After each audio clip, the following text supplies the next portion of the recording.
Hi, hello mga kabsat. So ayan nga po, araw po ng kaarawan ko ngayon. So ayan, nandito po tayo sa Vikings. Ayan po ang ating gaganapan ng ating birthday. So ayan po si Pia, nagbi-video na po siya. Kararating lang po niya.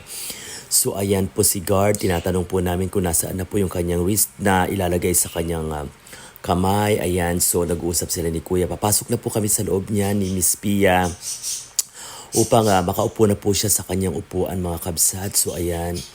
So ayun, napakarami pong taong kumakain dito po sa Vikings Terraces po dito po sa Fairview. Ayan po, so ayan po, meron din po silang mga alak dyan, mga yan. At marami pa pong mga pagkain sa loob. So ayan po yung mga tao, yung mga kumakain. Diretso lang po kami, ayan. So hinatid ko na po si Miss Pia sa aming pwesto sa aming table. Ayan po yung long table namin. So ilan pa lang po kami dyan. Kasama ko yung aking kasama sa salon.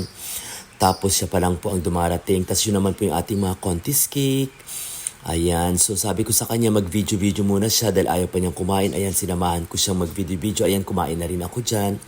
So nag-video muna kami ng mga food. So ayan yung mga alak nila, yung bars nila. Meron sila mga punch dyan. Ayan. Tapos ito po yung kanilang mga menu. Ayan, mga food nila. Ayan. So napakarami pong variety rin naman ng kanilang food. Although marami po talagang tao nagpupunta. Pila po talaga sila. So pangmasa po ang ating Vikings The Alley po dito po sa Fairview Terraces mga kabsat ha.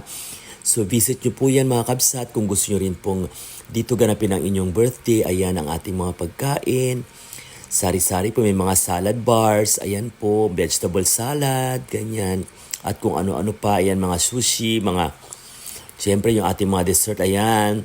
So makikita natin dyan iba-iba pong klase na po. Yun lamang po, love.